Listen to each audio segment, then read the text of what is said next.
96.1 FM and 87.7 FM. This hour of Sports 56 Happy Hour is brought to you by MemphisFarmers.com. Insurance coverage backed by a local agent and a brand trusted nationwide. We are farmers. MemphisFarmers.com. Check it out right here. Ladies and gentlemen. And now? Now, the only man to give death a near Johnny experience.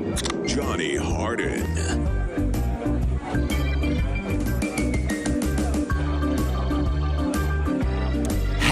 Happy Monday on a Sports 56 Happy Hour. I'm your good friend Johnny Radio, and you know Gabe Kuhn.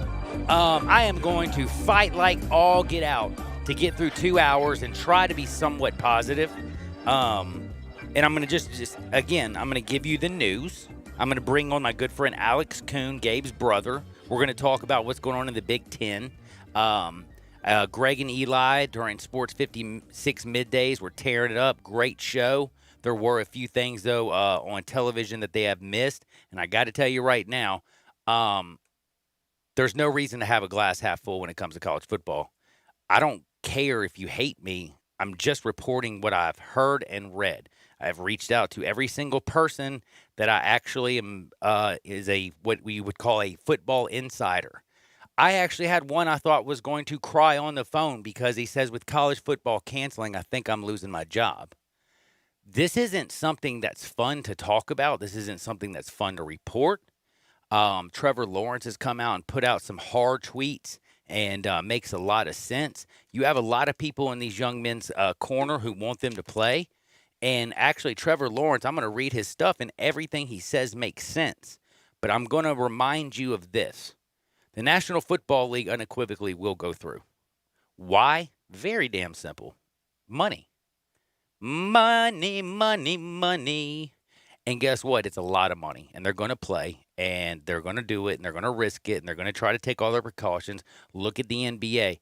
But if the NCAA didn't have Mark Emmert, or basically didn't have somebody who didn't know their head from their keister, we probably would actually have a season.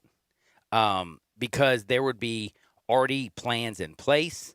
The fact that the SEC, you had Kevin Warren in the Big Ten, you had all these commissioners have to do their own. You had to have the Pac-12 come up and do their little thing. Now you have, we want to play the hashtag that's going out. We have all this stuff. Jim Harbaugh came out and made another ignorant statement. I'm telling you one thing. How in the heck does he make millions of dollars coaching? His brother's a damn good coach. His dad was a damn good coach, and he was a pretty good football player. And he actually did pretty good in the NFL for a little bit. But, man, what happened to him? I just really don't understand it. But the main point is I hate to be this person that is going to have to break this down for you. I'm not an evil person. I am not wishing for this. Again, my friends are going to lose their jobs. This is going to cost so many people so much money. And again, how many people work their tail off for this season and for this opportunity? This sucks.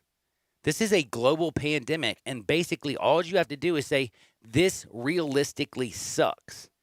But for all of you people out there, and I'm going to say this one time and I'm going to get off of it, for you to deny it, for ignorant people like President Trump, who's our president, who's already basically, did you see what he did to Lebanon? By making that stupid statement, they basically had a civil war over, they think the president, you know what I mean?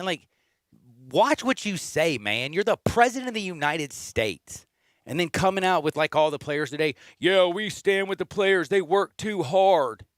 But you don't want to actually look at the figures or the numbers. He went on television last week and said to a guy, well, who are you doing better than?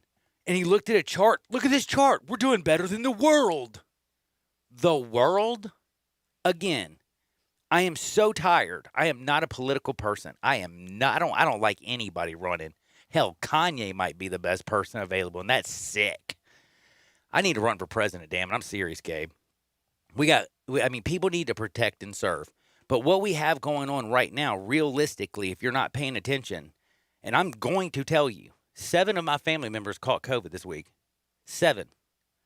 My daughter, who just passed her boards and was supposed to come up here and celebrate, my granddaughter, my grandson, my son-in-law, my mother-in-law, my father-in-law, and then my I don't know what you call my ex-wife's sister, Cassie. 7 people because Ramona, the only person, she went to church. And now everybody at her church has got it. Like, what I'm saying is, this is not a joke. In 7, I mean, like, I'm talking about they caught it in, 2 days?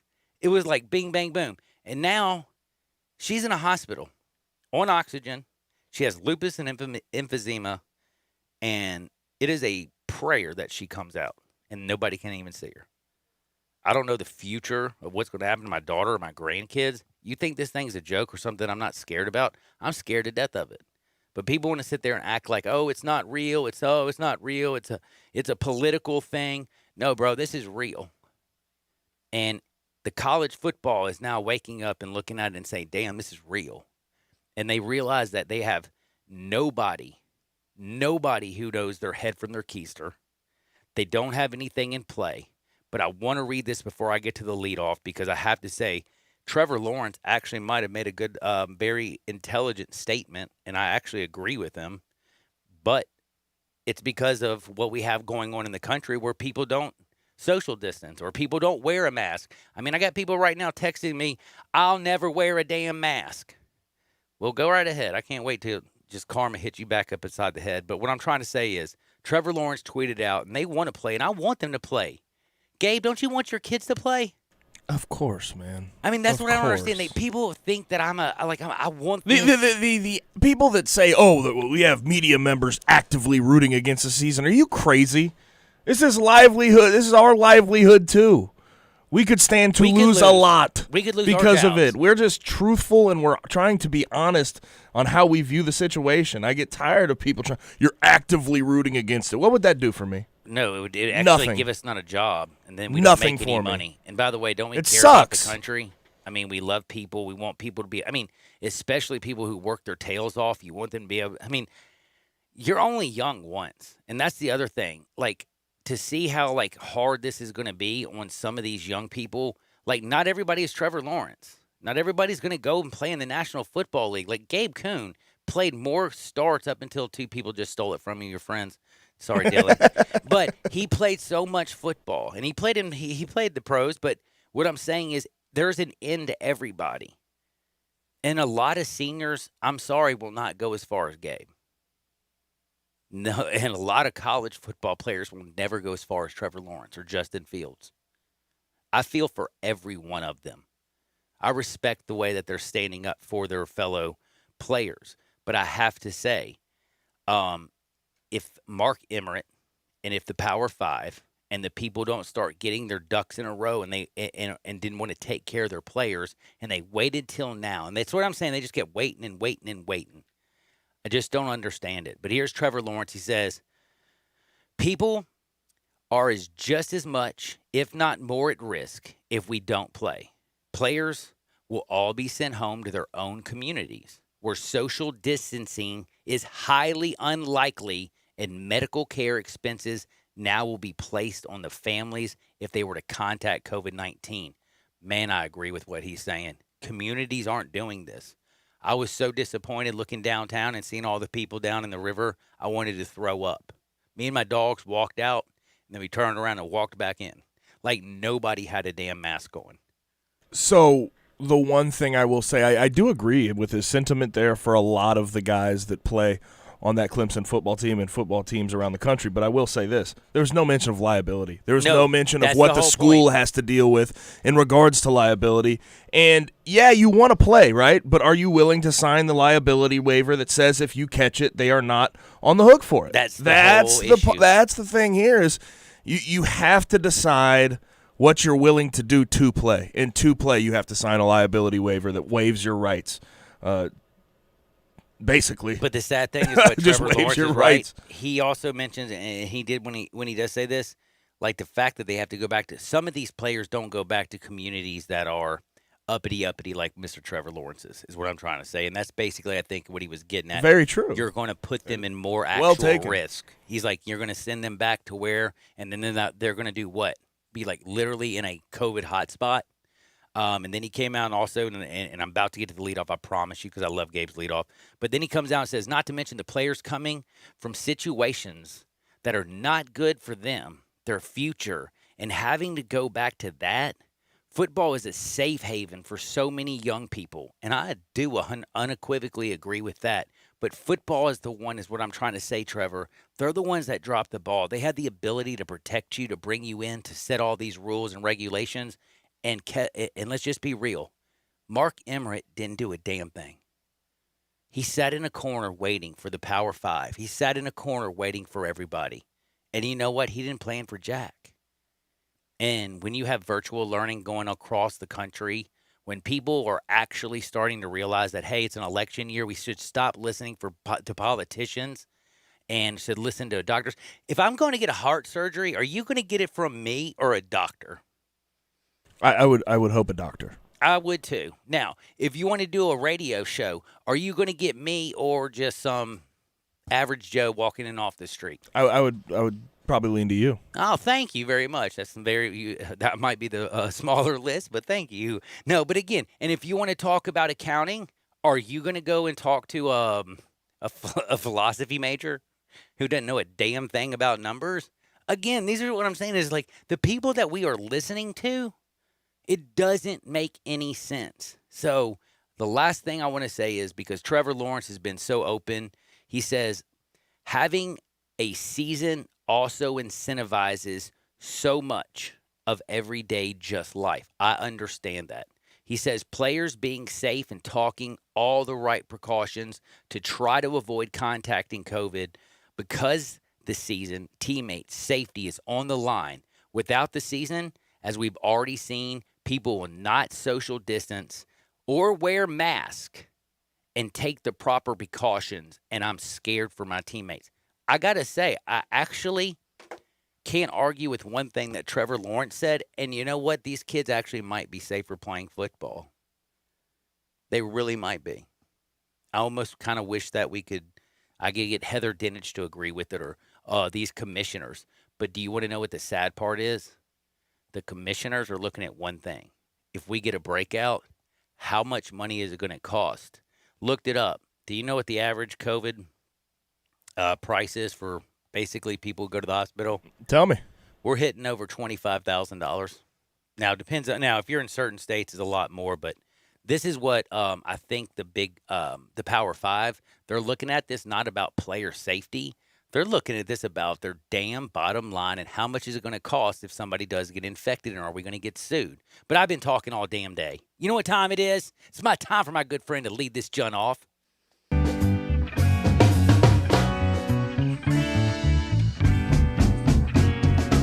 Man, it is 1:15 on a Monday. I think I already need a drink, man. I know what you mean. God. It's been a rough day. I'm glad you didn't watch the breaking news. Look, man, I saw it this morning. Oh, you did? I've been keeping up with Twitter all day. My eyes have been down on my phone. Have you been watching Heather Dinich, my new girl? Yeah, no, she's got some good information, Yeah, but she's we'll scaring get the hell out of to me, this though. stuff. We talked about the hashtag We Want to Play, right? Yep, we talked about that. Trevor Lawrence, I saw Brady White come out with a post. A lot of athletes coming out with this. Tons. I'll ask you this though: how much stock do you hold into these players' opinions on wanting to play? Is it something we should pay attention to and make decisions based off, or should we do what we've been talking about and save them from themselves? Interesting, because do you know who said exactly what you said today? Heather Dinich. I thought about you so much. How many times? When did I say this? What, 2 months ago? 2 months ago. Yeah. You said that this is so interesting because about 2 months ago, you said that, the adults for so long have always blamed the kids. The adults have always put everything on the young people while making tons of cash off these young people's backs. But when is it that the adults in the room are actually going to stand up and say, you know what, we need to save these young people from themselves? And I agree with you. I agree with also Trevor because, again, I don't know the home life of everybody. Now, the thing that stinks, though, is I also don't think like there's any way, like Cincinnati talking about having fans. Have you lost your mind, Cincinnati? They're about to get rid of the St. Louis Cardinals. They played 5 damn games. You know that, right?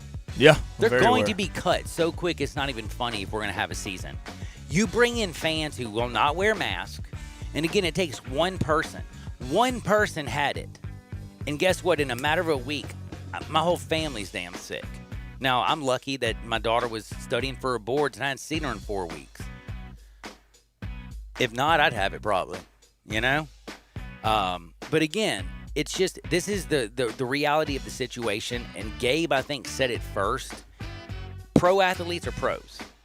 They get paid. Gabe's a professional. I'm a professional. We're getting paid. We're here. We risk it. We have families. Kids, you don't risk it for a scholarship, especially one when you're probably studying sports and leisure management. You'll never get a job. Let's be real. The question always became, and I've been asked this a million times being a former college athlete, would you want to play? And my answer every time is, of course, Yes. I want to play. When you put so much sweat equity into something, you want to play. But at the same time, we need to have protection on these athletes. So if that's not playing, so be it, right? I think the adults in the room need to make the decision, but that's always been a problem with the NCAA, making decisions in the best interest of their players. And you know what? Honestly, do you agree with this? Would we have a season if the NCAA unequivocally said 100% anybody who's infected will make sure we pay for their medical bills? I think you'd be all right. I think you'd have a season. There'd be people opt out still, but yeah. But again, you'd have a season. Again, I think that would be a huge step in the right direction. But instead of that, they want you to fill out liability waivers, so if you die, they're not on the hook for it. That's what we do in the NCAA. Yep.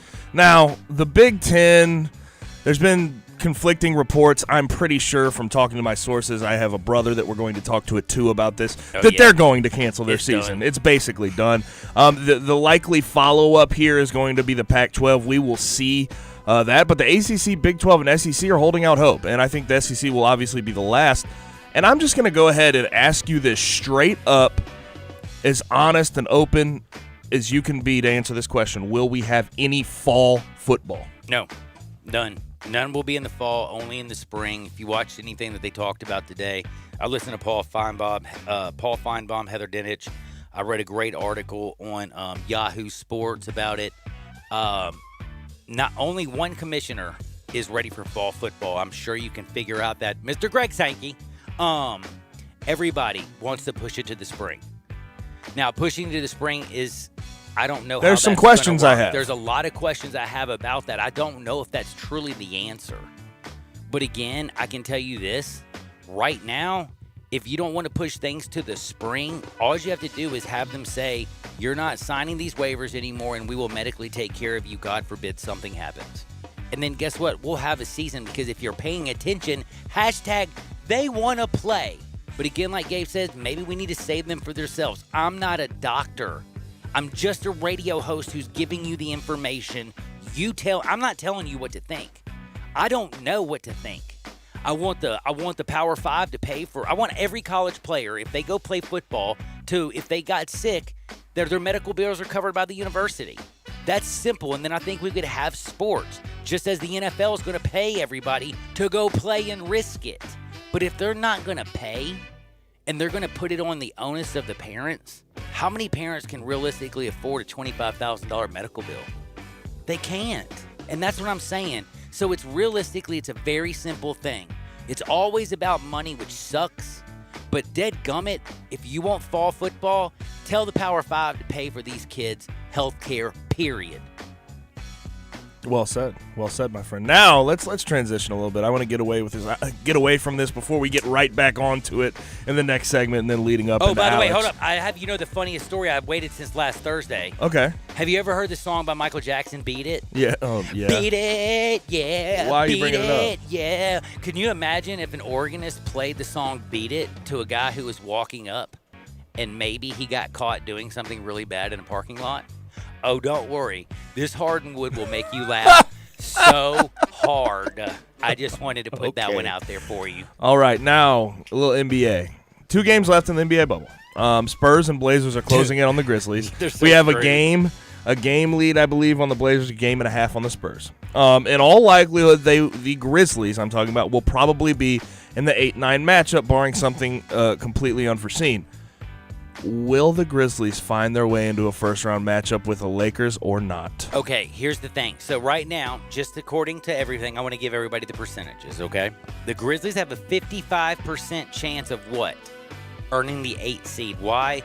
Because if they make it into the play-in game, they're still going to have to be beaten twice, correct? Yes, correct.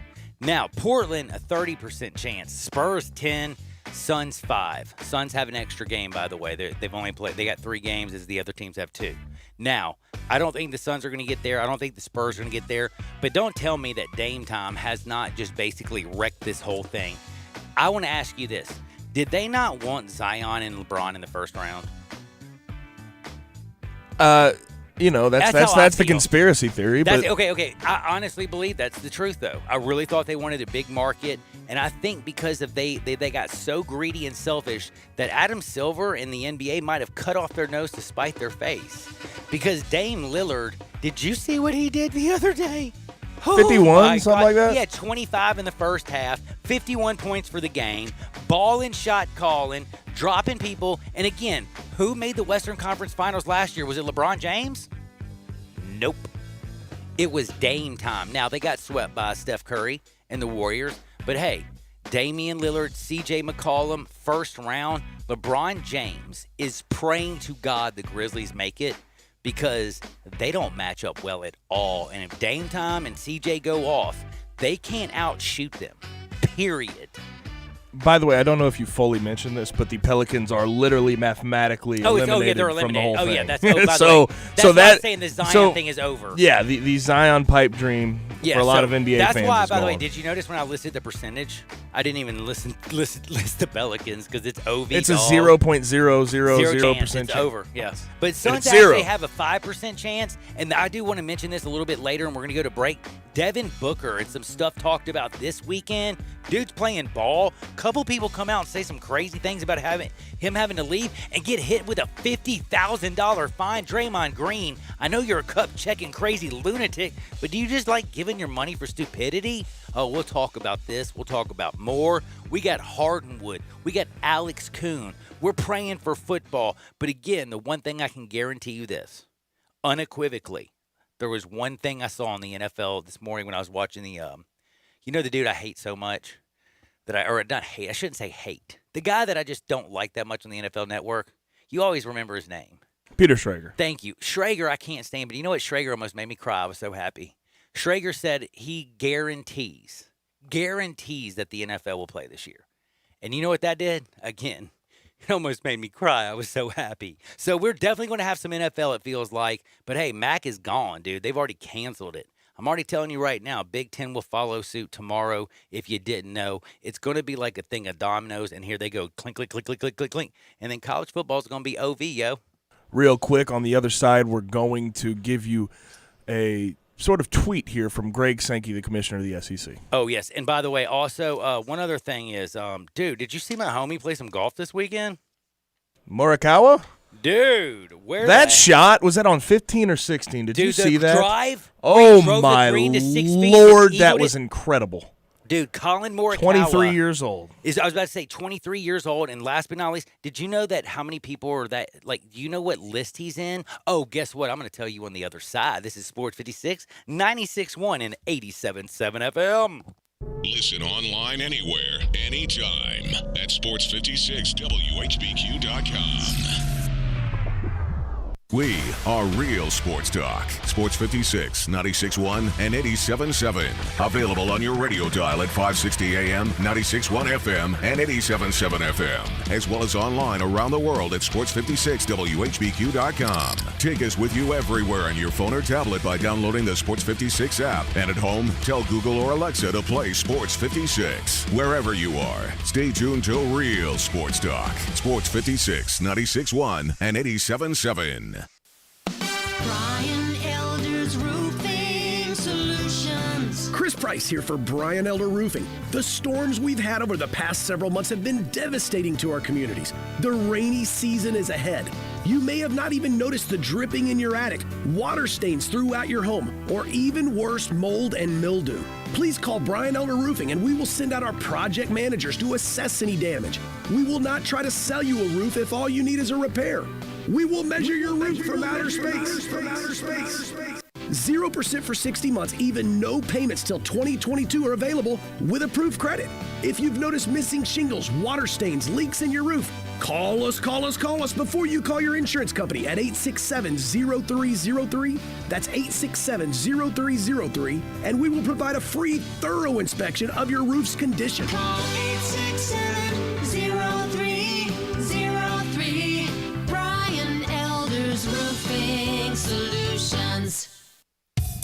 I want to do some bragging rights. Hey, I was just the other day overhearing a conversation with Big Mike, the manager of DeSoto Auto Sales. They've got people buying cars all over the country. North Carolina, South Carolina, Georgia, Alabama, Arkansas, Texas. People from all over the country buy cars at DeSoto Auto Sales in Olive Branch, Mississippi. Why?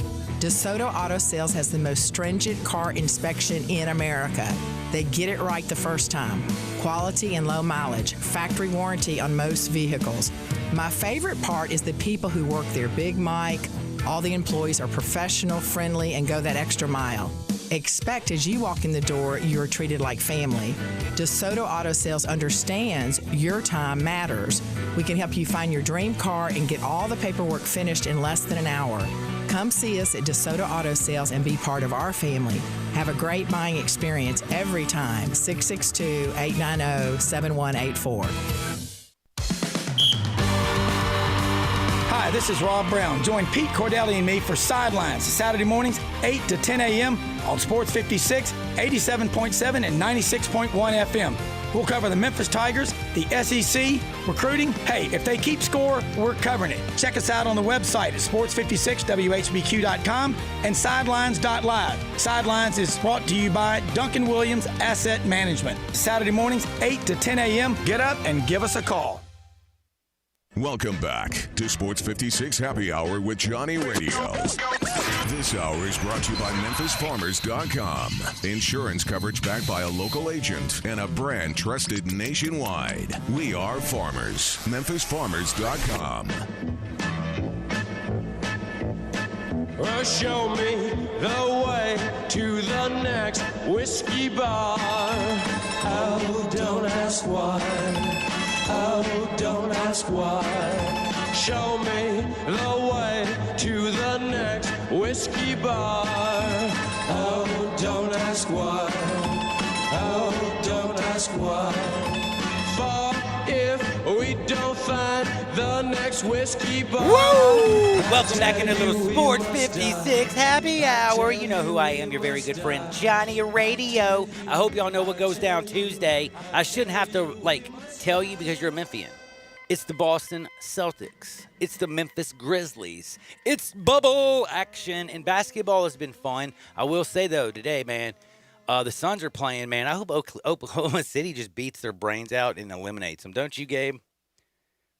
But I'm wondering, is Devin Booker going to, can he be stopped right now the way he's playing? I mean, he's not Ty Warren. Did you also see TJ Warren? Did you see TJ, that they're I believe football player. I believe OKC is sitting Shai Gilgeous-Alexander. They're sitting quite a lot of people today. Oh man, that's so Phoenix is probably going to go out there and continue doing what they're doing. Yeah, so I would assume they might stay undefeated in the bubble. They're looking. By the way, I ain't going to lie to you.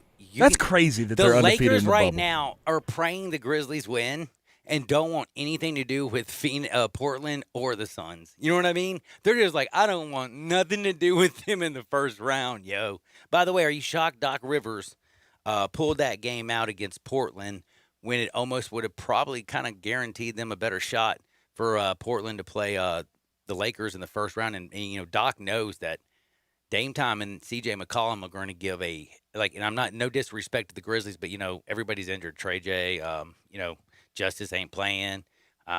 John Morant's dunk yesterday was, so dope. By the way, I mean, is, the NBA, the least drama we're seeing of any professional sport at this moment? Yes. It's incredible. It is incredible. You're right. Seriously, the bubble is just working to perfection. I think they tested again before the weekend. 0 yet again. So maybe they have created a protocol that people can learn from, but I obviously understand that not everybody can do the same things. But I promised you a Greg Sankey Twitter. Here we go, boys. A tweet here, and this is not if I'm an SEC fan, if I'm a college football fan, this would concern me. Greg Sankey tweets, "Best advice I've heard since COVID-19. Be patient, take time when making decisions. This is all new, and you'll gain better information each day. SEC has been deliberate at each step since March. Slowed return to practice, delayed first game to respect start of fall semester, developed testing protocols. We know concerns remain. We have never had a football season in a COVID-19 environment. Can we play? I don't know. We haven't stopped trying. We support, educate, and care for student-athletes every day, and will continue to do so every day." And by the way, just to also mention this, there's a lot of people who probably don't know this human being, but his name is Jack Swarbrick. Do you know who that is? He's actually the That would be the AD at Notre Dame. Notre Dame, yes. Damn, son, I can't get nothing past my boy Gabe. He is so good. I mean, I can bring up Kevin White. I think he should know that. Sankey, but dude, I didn't think you would know Jack. Good job, man. Gabe, you're so good. But anyway, point is, did you hear what he came out and said? They got into the ACC. They've got football games scheduled. But did you hear what he said today? He says, honestly, I don't feel like there's a sure thing right now or a sure way to have a safe football season. I don't want any of my players to fall victim of COVID-19. That is just a very small and direct quote. I understand what he's saying. I don't want any of my players to fall victim of COVID-19. That sounds to me like basically, thank you, ACC, but I almost don't want to play. What do you think? I don't know. But by the way, when do you hear him come out, honestly, like this? I mean, he talks a little bit. He's out there. But I think the Greg Sankey saying, can we play, ? I don't know. That's where I start to get a little hairy on the situation for the SEC, because I know they're going to hold out. Because Greg Sankey's going to hold out to the last second to play the season. Unequivocally. But, because can I ask you something? Did you expect him to tweet that out today? I got to imagine all of these commissioners of these conferences are under a lot of pressure. I wonder how much. How much is Kevin Warren running this joint right now?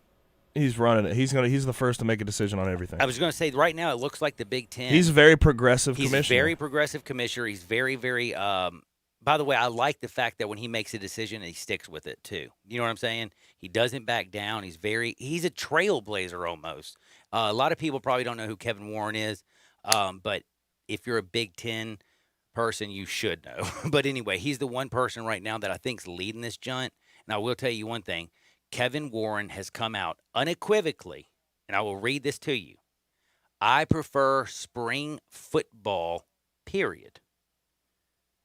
It says, right now, to try to play fall sports, and I am not authorized to speak about certain things publicly, but I will say, from the Big Ten, this doesn't look right. He said they confirmed that the presidents had a regularly scheduled meeting on Saturday, and according to two people who spoke with the Detroit Free Times Press, also reached out to Omari today to ask him if this was the real deal Holyfield. He said everybody said they don't want to go forward with the season except for two. And then, but it's so bizarre, some of the reporting you see, because you see that there was a 12-2 discrepancy in Big Ten ADs voting to not play. The Mac's and then, done. You had the Free Press story from Solari. I forget his. I'll go back and check. But then you have about an hour ago, Nicole Auerbach and all these other reporters. Pat Forty, Pete Thamel saying that a Big Ten spokesman says no vote has been held by our presidents and chancellors. And you sit back and you're like, what? Well, what actually is going on? Can I tell you something? This is where this stinks, and this is where I think people get upset. And I don't think this is the proper way to do it. You have some journalists who know they're going to lose their jobs without any football, so they're trying to paint any kind of rosy picture that they can. Let's just be real. They don't want this to be. I'm going to tell you right now. The people I talked to is verified by 3 different sources. This happened on Saturday. This vote did go down. So if they want to sit there and say it didn't, they can lie. Look, I've talked, and we'll talk to Alex, but. And he covers Iowa. He's all. He went to Iowa, covers the full state of Iowa as far as college athletics goes. He has told me that it's done. They're just waiting to announce it. So I would assume at this point the Big Ten is canceled, regardless of what information you're getting. And by the way, just so you know, the MAC's set to lose millions of dollars. They've canceled their games. Blah blah blah. It's already a done deal. Old Dominion, by the way, is another school there in the Conference USA that has decided to cancel all their fall sports. That includes football. Oh, wow, that's unbelievable. And by the way, just to look at some of these things, when I just mentioned the MAC, Kent State, they're going to take a $5 million hit this year. You got Buffalo, 2.7, Bowling Green, 2.2, and Central Michigan, 2.15. These are significant losses for these programs. Again, nobody wants to cancel sports. But I'm telling you, NFL, don't worry about it. It's going to happen. Now, Cardinals, if you're a Cardinals fans, I'd be worrying because dadgummit, man. They can't play any games. If you can't play any games, how you going to play that many games in the final season? It sounds crazy, and it sounds almost impossible. But I'll say one thing. With baseball has gone completely crazy. But did you know that the Pirates and Cardinals series has been postponed because, of course, the coronavirus? St. Louis has 10 players, 7 staffers positive since last week. Do you know the last time they played baseball? A long time ago. July 29th? Yeah. Do you know that I was talking to somebody, and I don't want to mention their name yet, but they basically said that from what they are understanding, and I'm sure you'll probably hear more about it this week on Sports Time with Willow and Stats. I'll just kind of tease that. Cardinals might be cut. I am a lifetime St. Louisan, right? Mm-hmm. Love the Cardinals to death. And cut them. I don't care. I'd rather have baseball than no baseball. And if you have to cut the Cardinals to keep the thing going, then do it. Average, like 15 games. You got teams that have played 17 games, 16, 15. Average teams have played, like I said, a lot of baseball. The Cardinals have played 5 games. I wonder how the 5 games. Even with 7-inning doubleheaders, do they have a chance to make up any of that? You don't have a chance to make it up. There's no way. I mean, I'm sorry. And again, by the way, they're on a 3-game losing streak. It looks like they don't even give a damn. But one other thing I wanted to mention: sad news. Really, really sad news. Did you see the Darryl Kyle information? By any chance? You said Darryl Kyle. Do you remember? Yeah, I remember. What new information? Yes, happened today. You don't know what I'm talking I about, do not. Well, I did not see that. There was an arrest. First arrest since his passing. It's very sad, and it had to do with a coach and fentanyl. Not a coach, a support staff. I'm going to give you his information. I'm going to give you the whole thing. And again, I'm going to tell you all something, because as much as we talk about COVID, as much as we talk about all these things, I hate to say this, we've had, 160,000 people that die from the coronavirus this year in the United States. We have about 100,000 people die every single year from overdose to these drugs, opioids, fentanyl, et cetera, et cetera. So I'm going to tell you in a little bit. We're going to get in there on the other side because I want to talk a little baseball. I want to talk about a lot of baseball, to tell you the truth. And then I just also want to give you this Darryl Kyle story. But before I do that, I have to get to my man this weekend. I want to get to Colin. This golfer who came out of nowhere. Like, this young man, did you know anything about him, honestly, before this weekend? Because I honestly knew the one thing. See, I knew that he was. He's only missed one cut in his professional career. Whoa.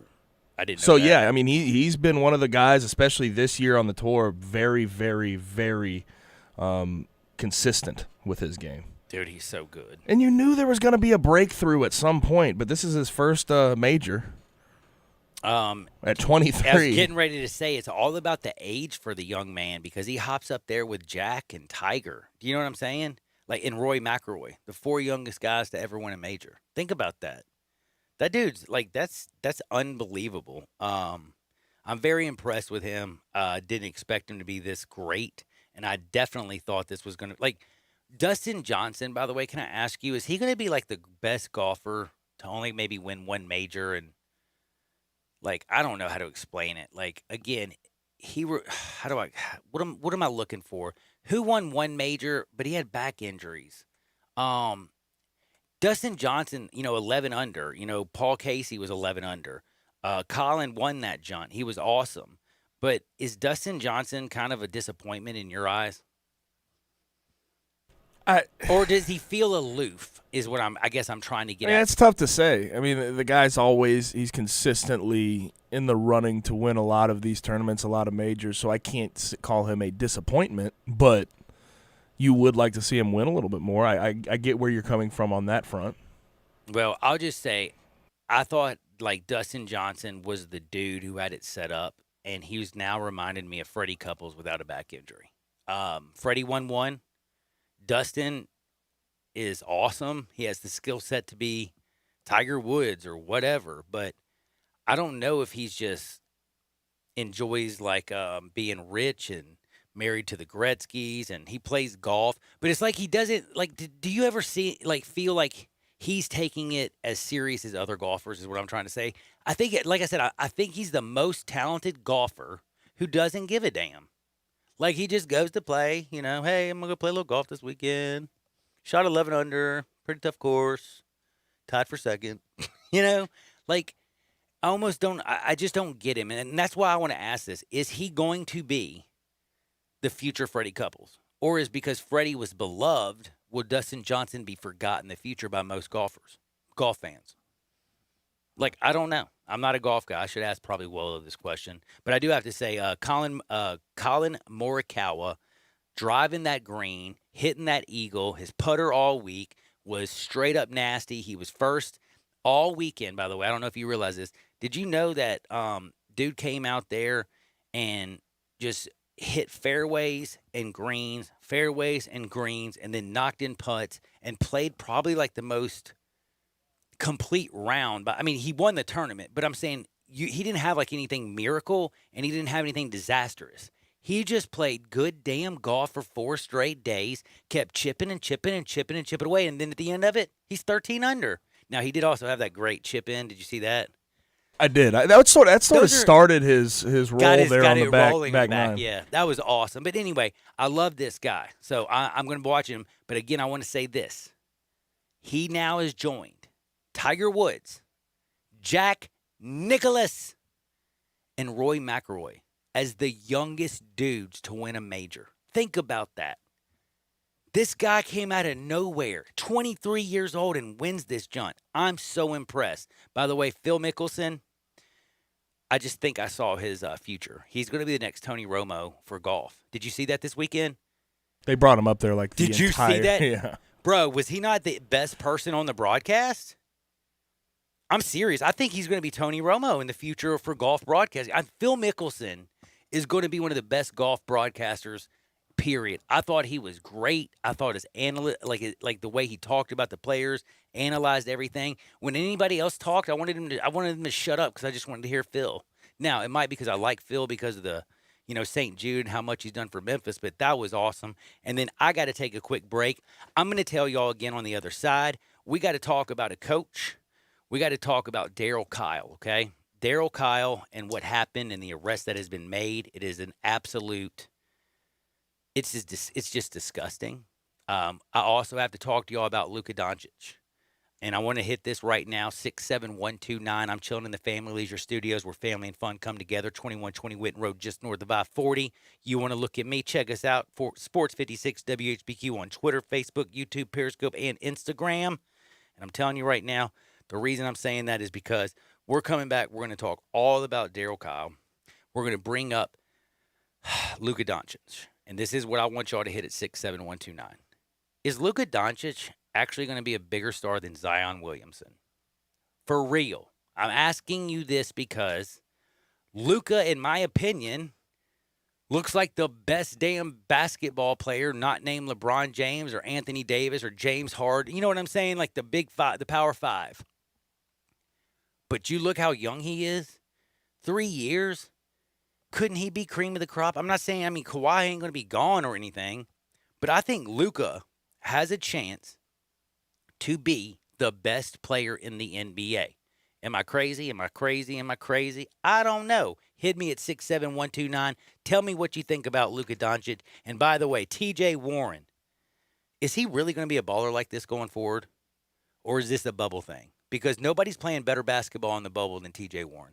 Period. Dame Lillard went off with 51. He's doing great. But I've never thought that I would say TJ Warren on this show ever. We'll be back in 2 shakes. My man Max Fried, he's looking good, helping out them Braves. But we got to talk about what happened with them Cardinals, Darryl Kile, the arrest. And we got so much to get into. So if I were you, don't touch that dial. Sports 56, never forget Chad Gatlin. MemphisFarmers.com. Auto, home, life, business, he's got you. 96.1, 87.7 FM. Sports Time on Sports 56 with Wallow and Stats. Weekday afternoons from 3 till 6. Right here on Sports 56, 96.1 and 87.7 FM. We are Real Sports Talk. Sports 56, 96.1, and 87.7. Available on your radio dial at 560 AM, 96.1 FM, and 87.7 FM. As well as online around the world at sports56whbq.com. Take us with you everywhere on your phone or tablet by downloading the Sports 56 app. And at home, tell Google or Alexa to play Sports 56. Wherever you are, stay tuned to Real Sports Talk. Sports 56, 96.1, and 87.7. Hi, this is John Conway with Conway Services. Have you noticed your air conditioning system struggling to keep up this summer? It may just need a tune-up. Good news, it's Super Tune-Up time at Conway Services. We'll come out and perform our exclusive 16-point Energy Saver Super Tune-Up on your air conditioning system for only $69 with a free on-leak check. That's right, Conway Services exclusive 16-point Energy Saver Super Tune-Up for only $69 with a free on-leak check. We'll remove years of dirt, grime, and leaves from your air conditioning system. It's like taking your air conditioner to a car wash, all for only $69. If you have an air conditioner that leaks Freon every year, with Conway Services Super Tune-Up, we'll include a free leak check. If that's not enough, we'll treat your unit with a special Teflon coating to help protect against the hot Memphis sun. So call Conway Services, the Mid-South's premier heating, cooling, plumbing, and electric service company at 384-3511. And call this week, and we'll do your Super Tune-Up for only $57. Call 384-3511. Conway Services. Call Conway today. It's time to beat the heat, Memphis, and we have the hot deals going on here at Sunrise Wolf Chase. GM just extended employee pricing for everyone on almost all new Buicks and GMCs. Rebates as big as $7,000, discounts up to $12,000. Over 500 used cars and trucks in stock with a great selection of late model GM certified vehicles. And we specialize in cars under $10,000. Bad credit, slow pay, bankruptcy, it's okay at Sunrise Wolf Chase. No gimmicks here, just big savings. Highway 64 in Bartlett, across from the Wolf Chase Mall. Call, click, or come in. We make it fun to buy a car at Sunrise Wolf Chase. Family owned and operated since 1989. Come see the difference. Hi, this is Jay Farner, CEO of Rocket Mortgage. Making the right financial decisions has never been more important. We can help guide you to those right decisions now, when they matter most. Mortgage rates are near historic lows, so when you call 8338-ROCKET or visit us at rocketmortgage.com to start your refinance, you'll be well on your way to saving money every month. The rate today on our 30-year fixed-rate mortgage is 3.375%, APR 3.59%. Right now could be a great time for you to take some positive financial steps forward with a cash-out refinance from Rocket Mortgage, which could give you the boost that you're looking for. In addition, we may be able to help you refinance with little or no out-of-pocket costs. At Rocket Mortgage, we're committed to every client, every time, no exceptions, no excuses, giving you the best mortgage experience. Call us today at 8338-ROCKET or go to rocketmortgage.com to learn more. Rates subject to change. Pay 1.875% fee to receive this discounted rate. Call for cost information and conditions. Equal housing lender. Licensed in all 50 states. NMLS number 3030. Welcome back to Sports 56 Happy Hour with Johnny Radio. Kick it over here. This hour is brought to you by MemphisFarmers.com. Insurance coverage backed by a local agent and a brand trusted nationwide. We are farmers. MemphisFarmers.com. I'm your pusher man. I'm your pusher man. Sometimes I'm pushing ignorance. My apologies to Daryl Kyle, rest in peace, his family, to all Cardinals fans who are wondering what the hell I'm talking about. I apologize. I'm talking about Tyler Skaggs. Yes, both of them pitched and both of them are gone. But yeah, don't ever trust my brain sometimes. I should write everything down. Now, I did want to bring this stuff up. Welcome into Sports 56 Happy Hour, your good buddy Johnny Radio. I got my great friend Gabe Kuhn. Alex Kuhn's going to join us in a second. Just in about, 9 minutes, and we're going to talk a whole lot of football, what's going on with the Big Ten. We're going to talk everything. It's very important. We're going to talk about what the Big Ten commissioner has said. We've also got Scott Frost, who's made a couple statements, told you about Greg Sankey. We've been reading a lot of stuff that people are tweeting out, a lot of interesting things. But I do want to get into this because I was teasing it because I thought this was a huge, huge story. Problem is I just mentioned the wrong dude for 7 minutes. So I apologize about that. But Eric K., he has now been arrested. The federal authorities have charged him with distributing fentanyl in connection with the overdose death of pitcher Tyler Skaggs. An affidavit supporting the crime basically says that K., who has been now filed with the U.S. District Court in Fort Worth, said the longtime member of the Angels Media Relations Department and Skaggs had a history of narcotic transactions, and that K would distribute these pills to Skaggs And this is where it's going to be this is I guess the reason I was teasing it, because there's going to be something found out in court, because we know about Skaggs and his death. But do you know what it also says? He was also distributing it to other players, their place of employment while working for them. And I just never in a million years thought there would be a fentanyl issue in pro sports. Like, how can you do fentanyl or heroin or whatever and play ball? Like, I don't get that, Gabe. So, something tells me, if you know anything about fentanyl, you give it to people basically on their deathbed that are struggling very drastically. It's the worst. I think I would assume, and this is just,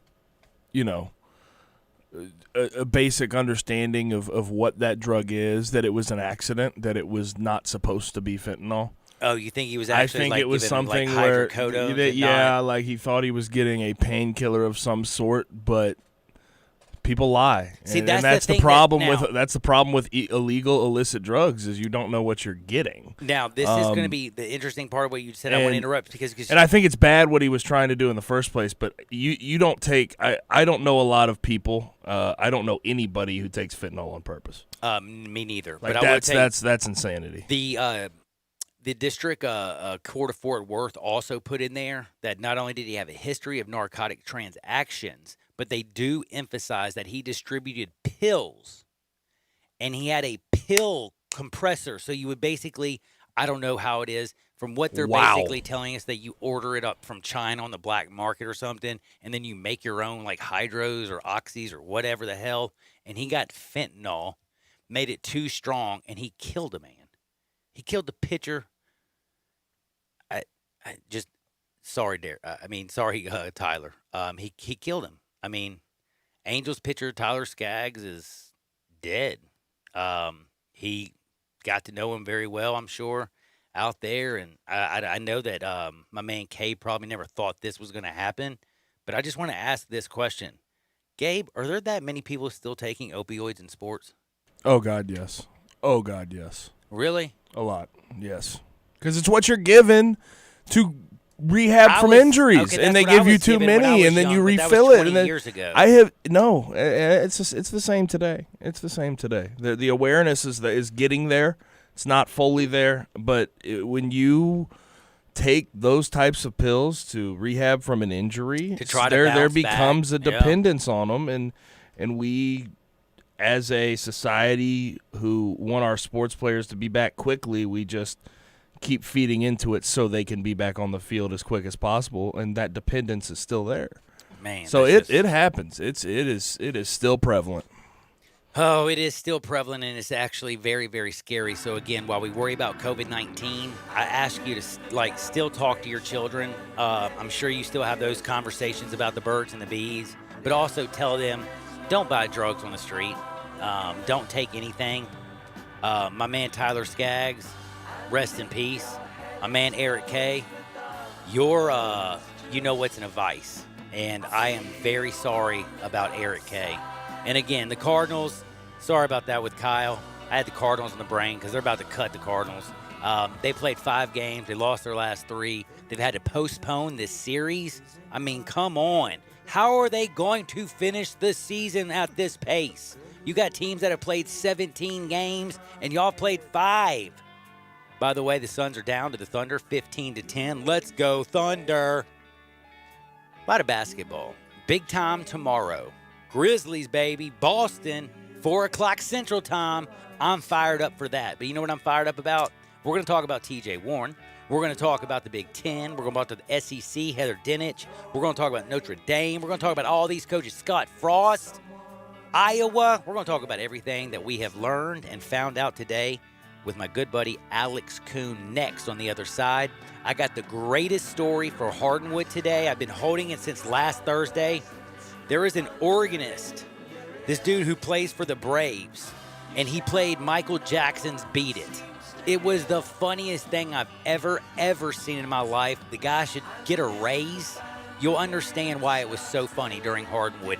Trust me, don't you dare touch that dial. Always remember MemphisFarmers.com. My good friend Chad Gatlin, Auto, Home, Life, Business. Plus, he's class. MemphisFarmers.com. MemphisFarmers.com. On Sports 56, coming up next, Alex Kuhn, 96.1, 87.7 FM.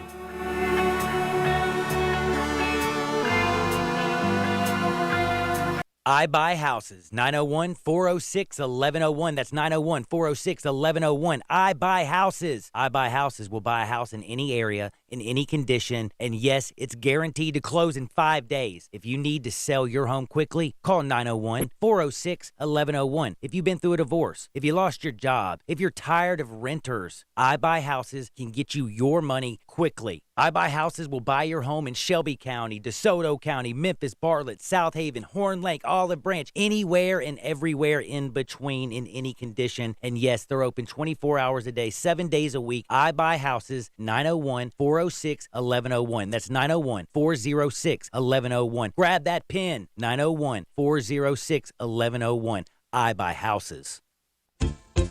If you're going on vacation, making a college campus visit, or if business takes you out of town, there's just no better place to board your dog than Barks and Recreation, 965 Reddick Cove between Bud Davis Cadillac and the Blue Plate Cafe in East Memphis. Boarding, daycare, grooming, we have the best of everything at Barks. Indoor-outdoor kennels so your family member can go in and out as they please. Indoor and outdoor play areas. 4 walks a day. Group play and individual attention from the best staff in the Mid-South, which includes an overnight staff to ensure the safety and comfort of your pet 24 hours a day. All reasons to choose Barks and Recreation above all other boarding and daycare facilities. BarksDaycare.com or 509-0909. Check us out and make your reservations now at BarksDaycare.com. If your dog could speak, he'd say Barks.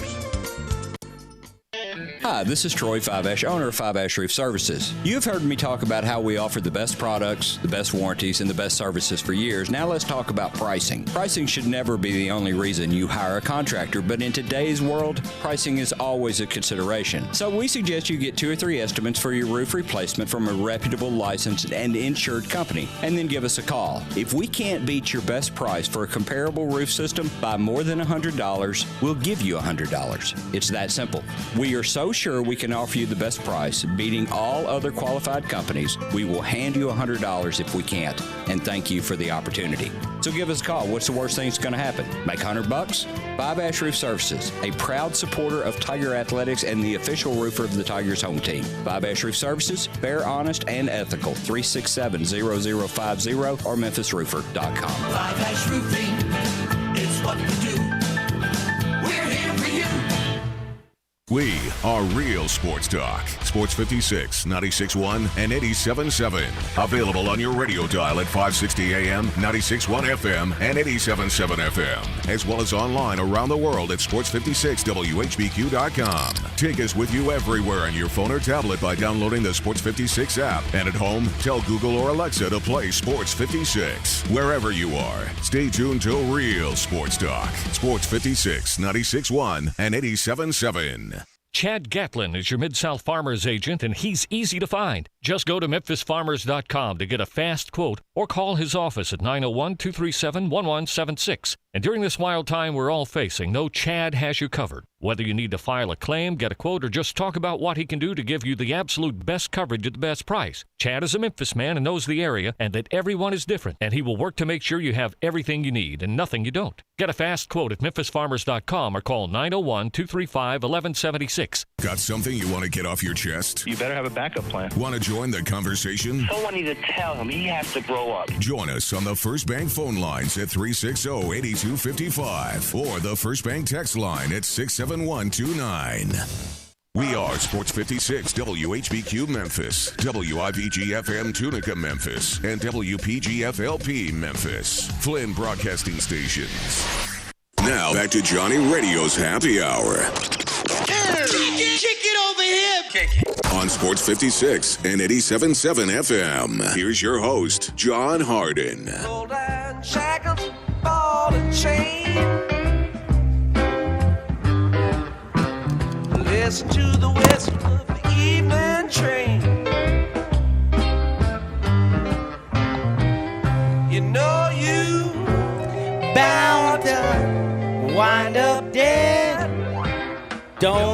Talk smack like Draymond Green, or you'll get hit with $50K. Welcome into Sports 56 Happy Hour with your good buddy Johnny Radio. We're about to talk with Alex Kuhn, Gabe's brother, about all kinds of unbelievable stuff when it comes to football and some scary stuff. We got to talk about COVID. We're going to talk about some of the reality. But before I do that, a couple people text me in a question about baseball. And they're like, why are you trying to get rid of the Cardinals when they've only played 5 games?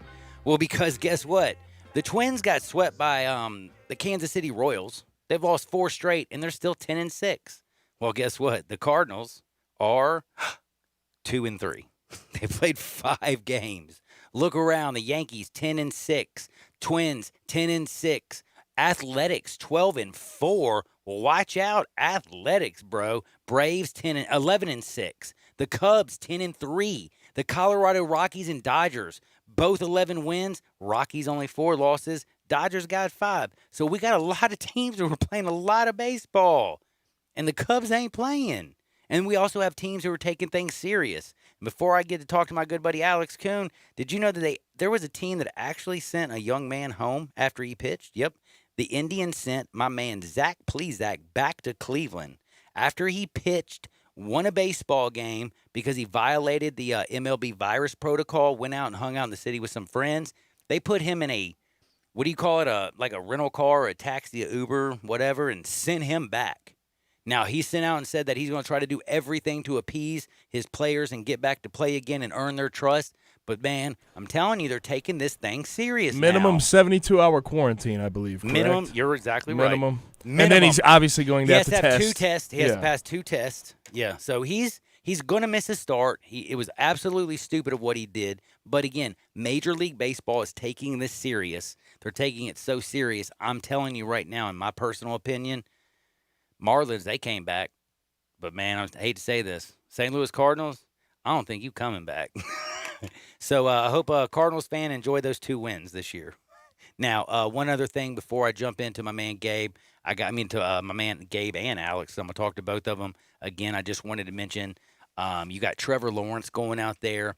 I understand Justin Fields, Trevor Lawrence. I understand Chuba Hubbard. You have a lot of players talking about sweat equity, talking about what they've put into this season. How is it that, the powers that be have not put in, protocol to keep us safe and for us to have a season? They're very upset. I understand that completely. That's one of the main reasons I'm going to my good buddy Alex Kuhn, because, man, he knows all about what's going on. Hey, Alex, how's life, my friend? Oh, hanging in there, guys. How are you? Dude, trying, man. That's I need all a we drink. can do. I need a drink, man. What is it? 2 o'clock on a Monday. And a taco?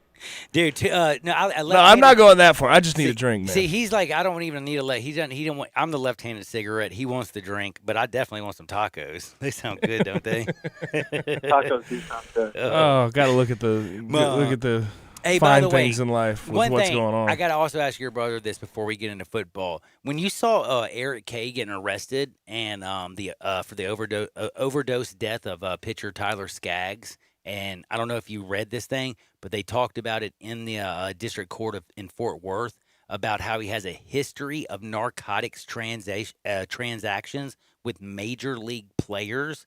Do you think that this could be one of those things that it looks like nothing at the beginning, but Eric Kay might come out there and say that he's been selling drugs to 10% of the Major League Baseball? I don't know. I mean, could this be a bad thing for baseball, or is this going to be something where it's just going to be bad for Kay and you're going to jail, son?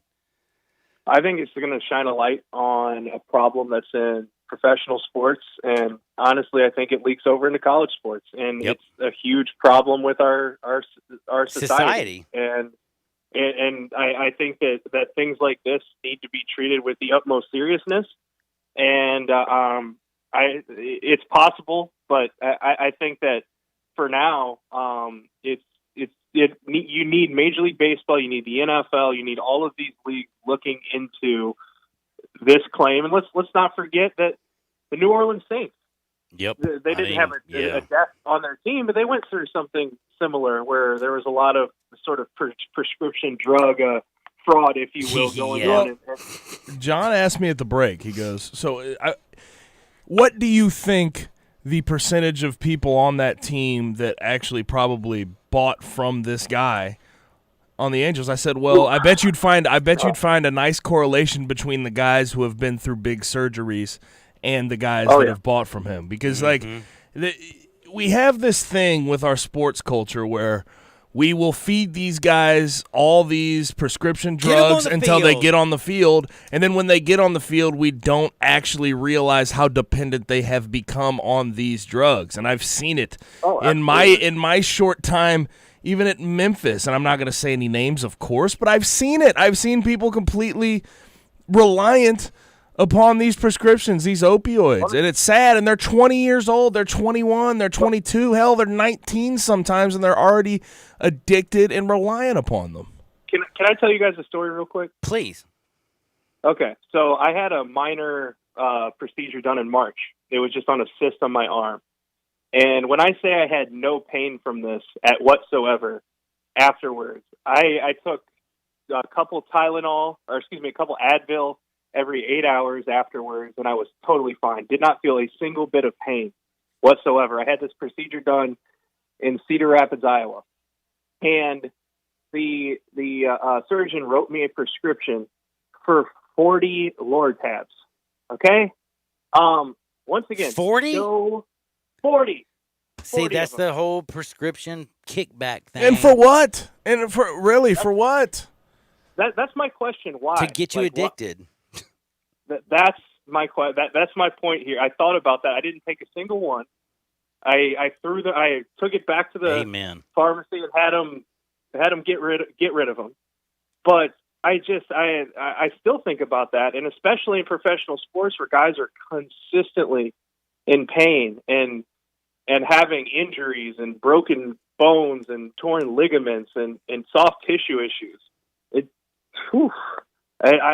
What has gone on behind the scenes for a long time needs to be reviewed for sure. But the problem is, I feel like we've had these rear their ugly head a lot, and it's like but it haven't goes away really so fast. Yeah, but we haven't really addressed it fully. Like I think we've taken steps, of course, over the past 20 to 30 years to try and control the problem in sports. But I don't think we're there yet. I think we're a long way off, and I think we haven't addressed it to the extent we should have. I'm with all of y'all. By the way, before I get into football, though, I just wanted to say one thing. Are you a baseball fan at all? Me? Yeah. Yeah, I mean, yes. I have a little bit of a love-hate relationship with baseball. I worked in baseball. Okay. So just having to be at the ballpark every night took a little bit away from it, but still, yes, I enjoy baseball. I enjoy it a lot more when the team that I grew up watching is not having to cancel 9 games in a row. But yes, I do enjoy it. Yeah, that does stink. And by the way, I hate to say, I think they just need to go ahead and get rid of the Cardinals. I'm just being honest. 100%. I was saying, I think me and Alex are both we are lifetime Cardinals fans. And we're both like, yeah, get rid of them. I don't care. I wanted to ask you this because I saw something this weekend, and I've seen it now twice. We've seen one pitching coach basically come out and give a Heil Hitler sign, which was so stupid on Oakland. And then we watch Houston play, and then we watch Alex Cintron, the former hitting coach, who actually coached, by the way, the Oakland batter, my man, Ramon Laureano. He got hit twice yesterday, okay? He walks to first base. He's not even getting into it with the pitchers and everybody else. I mean, they had a little bit of a talk because he got hit twice. But then the pitching coach comes up out of the box talking smack, and I can't say what he says, but it is on, there is audio. You can go listen to this. And the fact that, in my opinion, if Alex Cintron is not suspended at least like a week or something, we have a major problem, because I would have run over there just like Ramon did, and his players shouldn't come to his defense. The Astros should have just let him get his butt kicked the way he talked. Like, there's got to be a thing where some of these coaches players get fined. Draymond Green got paid, fined $50,000 in the NBA. We see players always taking some abuse. But then you got coaches who are acting like complete morons, and you saw what Alex Cora did and how he stole the deadgum 2017 World Series, 2018 with Boston. We've seen a lot of coaches. Yes, he lost his job, but they don't punish them the way they do players. And I'm kind of getting to a point where with no fans in the stands, you can see a lot more. Some of these coaches better check themselves.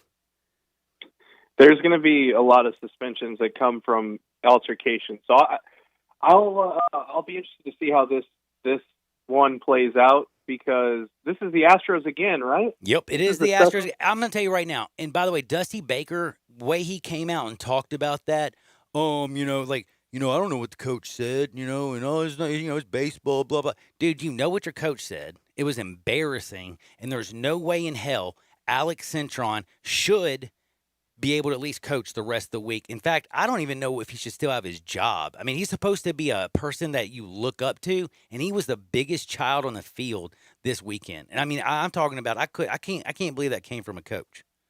And Bob Melvin even flat out said it. I mean, Bob Melvin came out and basically said he's an embarrassment to our sports. What hitting coach?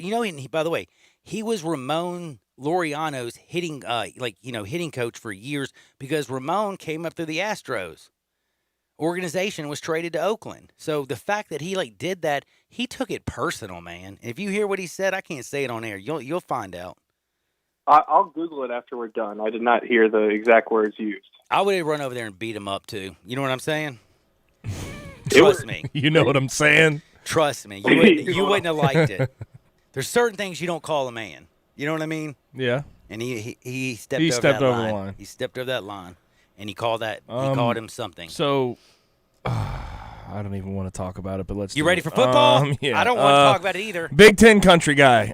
Tell us what the latest is. Honestly, because we're kind of confused. The way I view it via Twitter, we're really not confused. Well, I think the Big Ten's canceled, but they haven't made an official announcement. Is that what the deal is? Like they're going to have a meeting at 6:00 tonight. Yep. And they're expected to postpone the season. That's what we know right now. Spring? That's what's been rumored for really the last couple of days, and it sucks. I mean, 1 hour ago, terrible. Didn't you hear him? I mean, Kevin Warren basically said it. It wasn't even an hour ago. If you watch what he said in an interview, he said, I can't remember what show he was on. He said he's been trying for now months to push this to a spring sport. It's maddening to him, were his exact words, dealing with some of these other commissioners who did not want to move. But now with this meeting and all the presidents, the 12-2 vote, blah, blah, blah, Greg Sankey has tweeted out, I don't know if we can play. What's Scott Frost say? Scott Frost said they are prepared to, Nebraska, their athletic director and him, they're prepared to look at other options. And the big rumor was they're going to go to the Big 12 for a season. What are we doing? I mean, they only have 10 teams, so if they want to, at least they'll get closer to 12. And no, I judging by the leadership we have in college football, I don't think anybody's going to stop them from doing that. Yeah, guys, is this the end of amateurism in the NCAA? If this isn't, I don't know what's going. Whoa, I didn't think about it like that. How could you not? I didn't want to go that far. I didn't think that it was I honestly, up until this weekend, I thought somehow college football was going to play. Go, Alex. No, and I agree with that. But what has been holding the NCAA and college football back from making contingency plans, saying, hey, let's find alternate living arrangements, let's find universal testing, let's try to bubble things up, maybe in multiple cities as good as possible. Well, these guys are student athletes, and the student comes first, and I get that. I tend to agree with that, but it's a charade at this point when you realize that the only reason that they are still on campus is because they mean hundreds of millions of dollars to their school because of what they do on the football field. This is not a minor league sport. This is a major league sport, and I look at other sports in North America, and the one that comes to mind is hockey and the model. And I know a lot of people don't know a lot about the hockey model, good. But except for Nashville's out. Well, I'm talking about just in general their amateur ranks, where they have guys 16, 17, 18 years old who sometimes give up their amateur status to go play in these junior hockey leagues, which are basically the equivalent of what D1 sports are, but they don't pretend that they're students first. They go, they play their hockey. Yeah, they go to, some of them are going to high school at the time of them leaving home and going to play hockey. either in the Midwest or in 3 leagues in Canada. And that's how they do it. So when you look at college football and the level at which they play, 18 to 22-year-old kids, and the amount of money that is involved in college football and college basketball, the one thing that is keeping everybody from getting, all these players from getting what they had hoped to get to try to play this season, good testing, a contingency plan, protocols, universal plan. The only reason it hasn't happened is because the NCAA had no way to make it happen. They are completely and utterly useless, and this whole thing has shown just that. I think I've been saying it's the death of the NCAA all year. Basically, I said this is it. I mean, they proved that they have no actually authority or power except for to punish children and make a bunch of money and put it in their own coffers. I didn't think about the way you put it, and boy, it makes a hell of a lot of sense. I know I saw this with the Olympics. If it wasn't a multi-million-dollar industry, would there even be a conversation about having the season? No. It would already be done. They'd already have tabled it. So that's where I was saying, I was like, how can you not think of it in the amateurism, college athlete aspect of it? It just, I felt like the Power Five and the ones in that, like Nick Saban, the Dabos, the people, Lincoln Rileys, they're going to come out. You got Justin Fields, we want to play. You got Trevor Lawrence, we want to play. Chuba Hubbard, who basically can't even stand his coach, we want to play. Again, we have to protect our kids from ourselves. But because of the way that they had come out and want to play, I didn't think that maybe I know what's going on in the Pac-12. I know about all these little unions that they're trying to get. They don't want to sign the waiver. They want to get all these. I'm going to say this is normal. But now I see what they say. We want to play until they put that liability waiver in front of their face, and then they're like, "Well, I don't want to sign this." And this is the problem. Did you guys see that Trevor Lawrence and all of those players not only coming out with the "we want to play," but also sort of unionizing last night? I mean, that moment last night, right around 11 o'clock Central Time into the early morning, I just couldn't help but get the feeling that this was the shift because they want to play. So is that why Harbaugh came out so hard today? Yeah, I really want them to play, but in order for that to happen, there needs to be some sort of universal leadership that puts in a plan that is satisfactory for everyone to do the best that you can to keep everyone safe and make it worth their while and make it worth the fans' while, like the NBA has done, like the NHL has done. And you can't do that as long as the amateurism model is in place and Mark Emmert and the NCAA are overseeing everything and sitting there and not doing it. And let's stop acting like the coaches, the chancellors, the presidents, the ADs are on the same side as the players. They're not. That's not how it works. You need to have two sides talking about this. The players need the power to unionize so they can make plans sort of while working together, right? And I think that's what you're seeing is how terrible the system is with college football. Right. Right now, we're in a year where COVID is taking over things. I think that's understood. And the best thing that we can do is be flexible and try to make accommodations for things and do the best that we can to keep everyone safe and to keep the numbers down. And yeah, we've discussed this. But right now, the NCAA doesn't have that. It's one or the other. It's either we start on time and have a football season as usual, not making any accommodations for anybody. Yes, I get it. Some schools have testing. Some schools have some protocol involving sanitation, but it's nowhere near where the level that it needs to be. So you either have that or you don't play at all, and schools stand to lose hundreds of millions of dollars. What kind of system is that? Man. That is a deeply, deeply flawed system that is not it has no ability to bounce back from any type of adversity if adversity hits, and this whole COVID pandemic has shown a light on that. It's actually shown a light on a lot of things. I mean, because it's again, we've been at home. A lot of people have been watching. I mean, Chuba Hubbard and I don't even remember what the shirt was because I don't pay attention to the news, but what my man Party in the front. Or business in the front, party in the back, Mr. King Mullet of himself at Oklahoma State. He was all wearing a shirt, and we're like going, what's what's he doing? We don't, and then Chuba Hubbard goes to this. People were at home and actually that caught traction.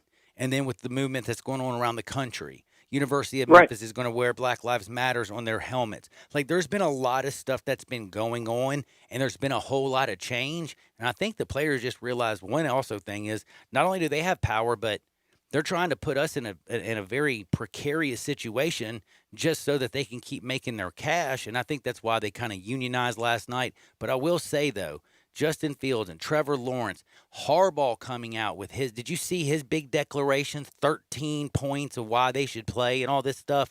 Like, you have certain people who are just like, we've got to do this. And some of the stuff does make sense because they feel like you're safer on campus because you have medical staff. You testing all the time. You go back into your communities, a lot of people aren't wearing masks. There's tons of outbreaks everywhere. I mean, 7 family members of mine caught COVID last week down in Mississippi. Thank goodness my daughter was studying for her board, so I hadn't seen her in a month, or I'd probably have it. But they're all like they're all sick. All the people at the church got sick. You know what I mean? It's not like it's real.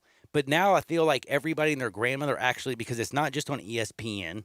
It's like your regular mom and pop are watching whatever, CNN, Fox, MSNBC, ABC, CBS, and they're seeing all these stories too. And it almost feels like your average Joe just walks up to you who doesn't even really care much about college football or sports. And is like, man, you seen what's going on in sports? Yeah, it's like right now I feel like the players, and I love to see them using their voices, and if they want to play, I want to see them play. But at the end of the day, if there's not a plan in place to make it happen satisfactory enough and safely enough to really do it, then honestly, I do think that the health officials need to be able to make that call. Is Kevin Warren the leader right now in the clubhouse? Is the person who's actually going to either put this forward, because it's not Mark Emmert. It doesn't even look like it's Greg Sankey right now, who, even though he has the power of the SEC. It looks like Kevin's kind of being the trailblazer here. Do you think that he's going to be able to put a plan, because he wants to play in the spring? Do you think there's actually going to be spring football, or is that going to be hard to do?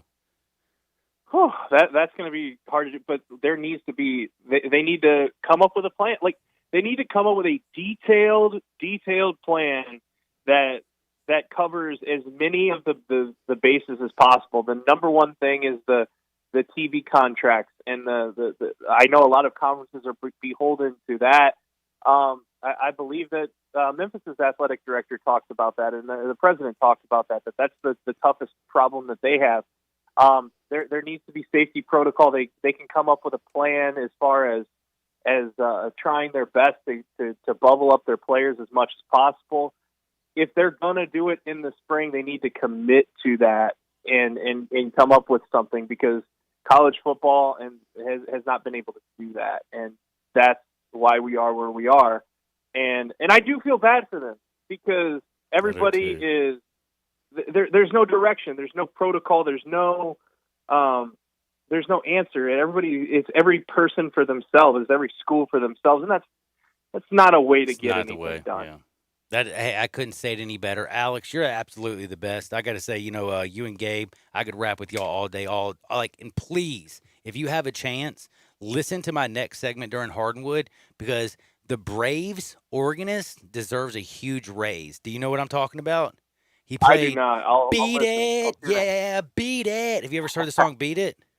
Yeah. Oh, it's a great song, but I'll explain to you why on the other side. But Alex, be good out there. But one thing I wanted to say, though, is I do truly believe that Kevin Warren, I know he's only been on the job since January. The dude is drawing praise. He has basically been the leader throughout this pandemic. And I think that before the end, he might be the one that actually guides us into a football season. I can't believe I'm saying this. I'm putting all my faith in a dude who's only been working as the commissioner since January. But he's been on top of it, and he said something that I can't disagree. I mean, I agree with him 100%. He said college football's handling of this situation has been maddening. That's the commissioner of the Big Ten. Do you know what I mean? Like, he's talking to, doctors. He's talking to other, schools and presidents. And the fact that he says that it's maddening, you know he's dealing with some stuff that behind the scenes has had to just be very upsetting for him. But again, Alex, be good out there. Tell everybody where to catch you, where to find you, and what's going on the rest of the day besides 2 tacos and a left-handed cigarette.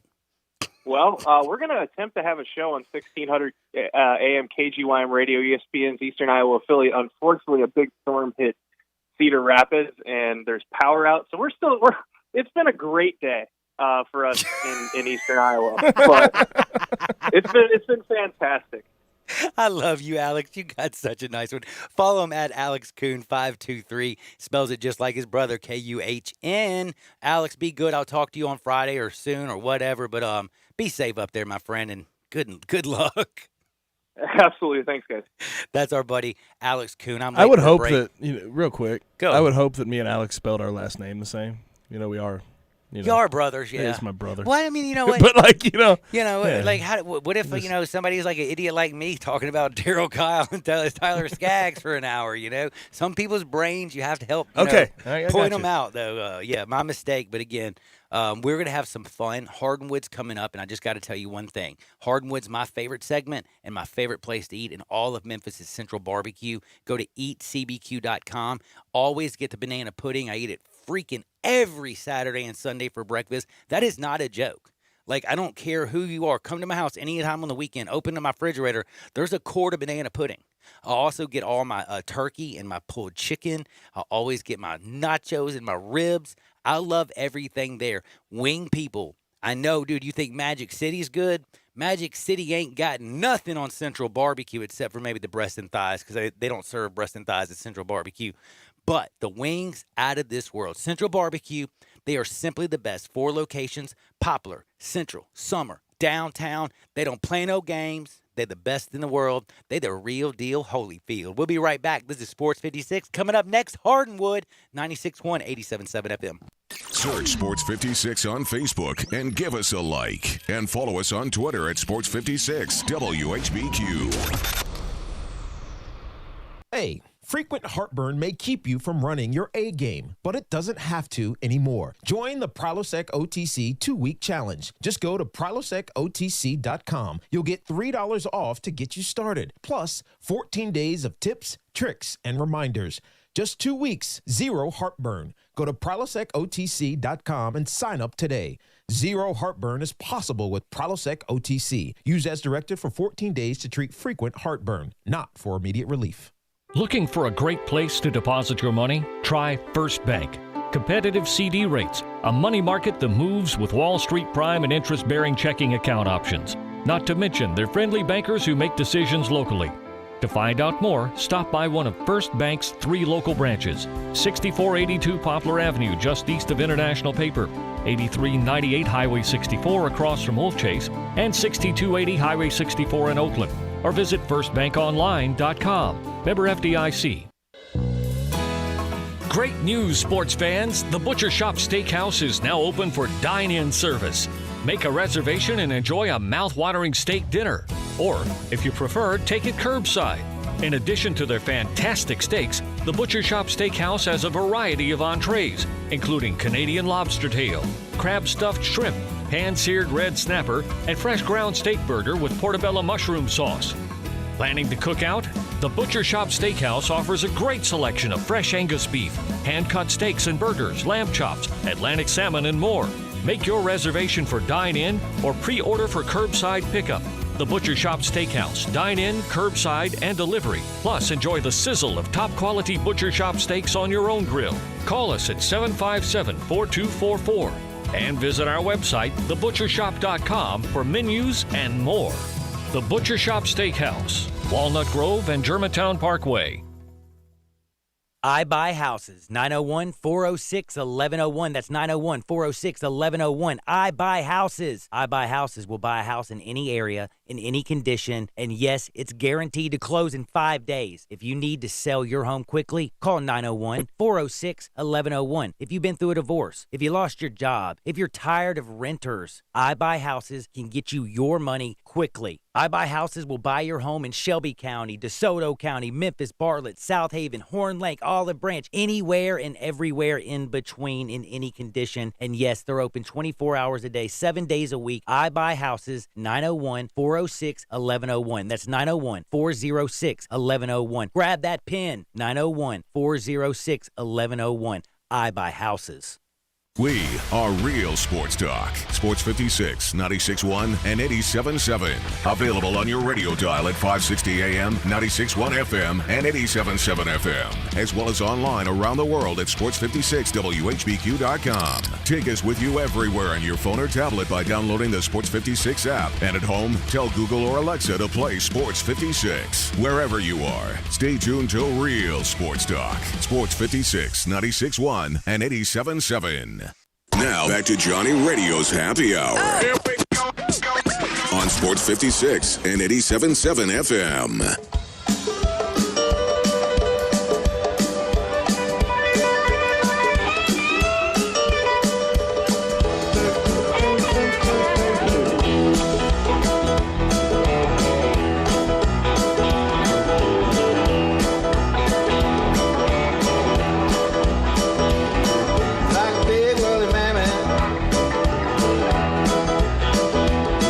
Better wear that coat.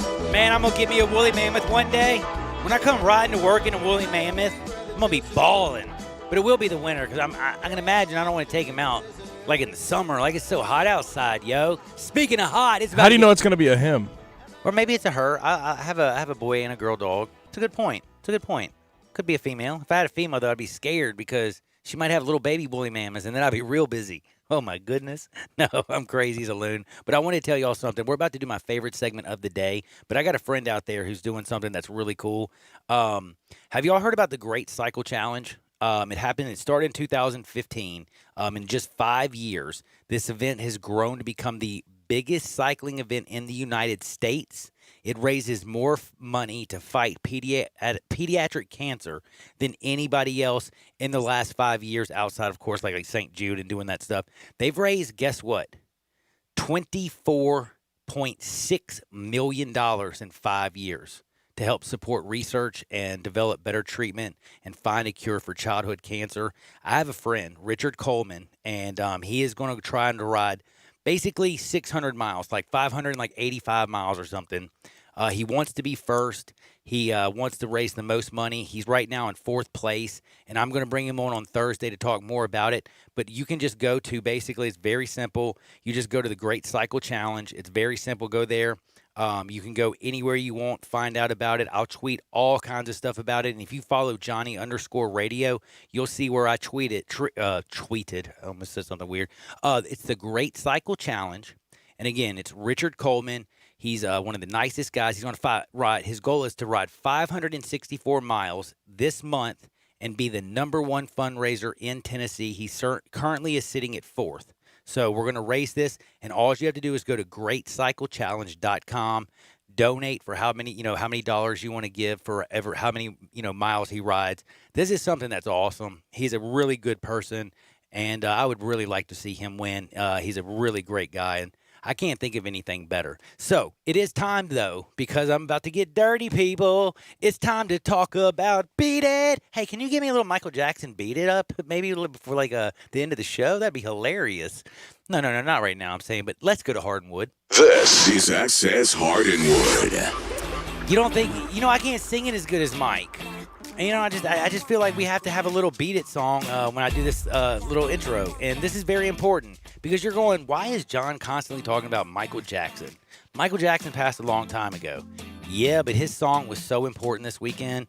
And I'm being dead serious when I say this. The organist for the Braves deserves to get a huge raise or his own show or whatever, because I've never watched baseball and fallen over in laughter that hard in my life. The minute he started walking to the plate and you hear the organist playing, beat it, yeah, go on with the beat it. And if you don't know what I'm talking about, let me tell you about what the Braves did. Y'all know that last Thursday they played the Blue Jays. I've been holding on to this since Thursday because we had a very short show on Friday. Now, if you don't know this, and this is going to be pretty interesting if you don't know this. But do you know Blue Jays catcher Reese McGuire? Yes, I do know Blue Jays catcher Reese McGuire. So do you know what he's famous for? Was it a public indecency? So possibly. Yes. That's what I'm assuming. The greatest video in well, actually not the greatest, the most unbelievably awkward conversation that's been filmed from a police officer's body cam happened with him and the police officers. Because the police gets a call that, hey, there's a grown man naked in his car. Michael Jackson. Do you like that song? Beat it, yeah, come on with the beat it. So anyway, he's sitting in his car, and he's hanging out, and the dude comes up and says, the cop is yo, dude, your apartment is right there. You couldn't go in the house? Are you really sitting in the parking lot just playing, I don't know, with yourself or something? Like, you're bored, you're lonely, he's just chilling with himself, I guess. And he's like, why are you naked? Your apartment's right there. Like, dude left a baseball game, parked his car in front of his apartment, and just decided, I can't make it inside. I'm just going right here. Let's do Okay, hold on. You think it was like a fetish thing? Or like, what do you think he's got going, man? Bro, I think I am concerned with this guy's headspace. But either way, he plays on a team. Yes, he still plays. So that's like, he's still good, yes. It didn't cost him a job. But dude, the best part, did you hear his response? So the cop goes, come on, man. He's like, if you're down in an apartment next to the stadium, he's like, why can't you just like get out of the parking lot and go in your house? And McGuire's response, I don't know. I just decided to park, and I know I've made a big mistake, but heck, I just pulled my pants down, and I was just doing it. Dude, what in the world, man? Like, you couldn't make it home. Oh. What do you think was a song on the radio? Like, he just couldn't take it. Was he hearing Michael Jackson's "Beat It"? What happened? Like, this guy for the rest of his life, will always be known for the most super awkward thing ever. The Braves organist. That was the coolest thing I've ever seen. Bro, I was watching the game live. I fell over. It was Thursday night. I was in tears. Savagery. That is pure savagery. The greatest thing. But this guy deserves in my opinion, he actually deserves a huge raise. And he needs to be like on one of those late night shows. Dude, that dude's so funny. Real quick on the MLB front, little breaking news. Marcus Stroman has opted out for the rest of the season. Ooh, I was about to say that. You are on point. Yes, my man Stro says, sorry. And guess who traded Stro on Friday? Me. Wow. Yeah, I know. There you go, I'm man. doing pretty How'd good you do on that? one. Man, I'm lucky. And That's why all I did can you? say. Like, why did you? Well, he wasn't the main piece of the trade. Like, I got Rich Hill and Aroldis Chapman, who was injured, and we traded a bunch of injured pitchers, like for other injured pitchers. Okay. And Stroh's gone. Chapman's gonna be back, and Hill's gonna be back. So I'm feeling like I'm winning this joint. By the way, also speaking of kind of not breaking news, but the Big Ten dispute is very serious. But did you see what the NFL is trying to do already? What? You haven't seen what they've done? Well, they've already reached out to all the networks. They want to now. Oh, Saturday games Saturday possibly, games. if there's no college football. They want Thursday, Saturday, Sunday, Monday. And guess what else they said? They were talking possibly a Tuesday, Wednesday game if they could reach out and get one. Like, they're going to own every day of the week. They're going to own. Well, Friday, you got to give it if they have high school football, which I don't know how they're going to. But if they do, that's Friday nights are for the kids. Saturdays usually for college, but if there's no college sports, you're going to ball out and play this game. But the the NFL has already basically come out and said, we are going to go through. So all you people out there, you're going to see football. It's just going to be pro football. College football does not look good. Now, are you shocked that Donald Trump came back and, dude, did you see? Student athletes have been working too hard. Are you shocked that he tweeted? Am I shocked that he tweeted no? I am. Like literally the least Are you shocked at what he This is my tweeted, shock though? face. You look, my shock face. No, can I ask you a question? Do you think Trevor Lawrence likes the fact that Donald Trump is retweeting all his tweets? And Honestly, I wouldn't, because you're going to get ratioed real bad on Twitter. You're going to get a lot of hateful things if the president retweets you. Oh, that's exactly what I was thinking. Yeah. Oh, I was thinking that. Yeah. We should ask somebody who's gotten retweeted by the president and see how that went for him. Well, basically, if you work for them, you get arrested. Now, shocking also news. Did you hear about Darius Geis, bro? Like, what are you doing? You're a professional athlete. You are a monster of a man. Now, this is the third separate allegation involving Mr. Darius Geis for guess what? Domestic violence. That's right. The third separate incident allegedly involving the former Washington team running back. It began on Valentine's Day, and it basically, his first incident was on Valentine's Day 2020. Geis' girlfriend called the police, said he pushed her to the ground in the bedroom, caused injury to her left side, and kind of smacked her upside the head. Then she popped a blood vessel as well. Second incident, she had to call the cops on March 13 because Geis told the cops he was on top of her, strangling her until she went unconscious. Then she woke up. He got on top of her again, strangled her until she was unconscious 3 separate times. That's according to the report. And then, April 17th, 2020, woman says Geis pushed her to the ground outside of an Ashburn, Virginia home, causing serious injuries to her body, which again, they're photographed. She claims Geis also threw her cell phone into the street, causing it to shatter. And then this last one, now he's been arrested on Friday. And you know why he was arrested Friday? Because he decided to go ahead and do felony strangulation and destruction of property all over again. Geis was released from Washington. Not one team picked him up. And he was the top running back at LSU during his college days, selected in the second round, was looking like he had flashes of serious potential. He's been cut, and not one team has picked him up off of waiver wires. And I'm going to tell you this right now. We're in a new world. What happened when Ray Rice did what he did? People have woken up to this. You can't hit women, dude. Especially pro athletes. And what kind of sick individual chokes a woman till she passes out? Then when she wakes up, chokes her again till she passes back out. Like, I'm sorry. Like, I don't want him to ever play again. Period. If this is true and proven... By the way, can I ask you something? If you're arrested on 4 separate... like, again, the first 3 occasions... If there's three occasions of it, the chances are it's probably pretty damn real. Yeah, I was going to say, the fourth one is where they said... I can't imagine someone makes up 4 separate occasions of...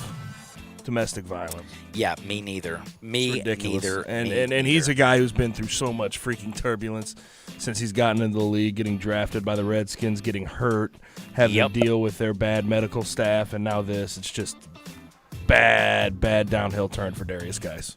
Darius Geis is one of the saddest things I've seen lately because the potential and then the ignorance and just stuff like that. Now, another thing that's very sad. I'm going to ask you, Gabe. You have 3 options. Are you ready? The Cardinals and their COVID-19 outbreak, which has now resulted in basically another cancellation of games. I don't know if you know this, but did you know a few of the players had to go to the emergency room? Paul DeJong was one of them. Yes, he was. You are aware of this. I'm very aware. Yes, that is scary as hell. Let's just be honest. They're getting their butt kicked by it. Yeah, they're not. It's not like they're just getting it and being asymptomatic in the room. No, they're correct. They're getting their, you know what? They're kicked. Yes. So I got three options. Are you ready? 1, shut down the Cardinals for the season. Okay. 2, shut down the season. Or 3, just let them use their taxi squad as the Marlins have done. And by the way, the Marlins have handled the outbreak greatly, but for some reason.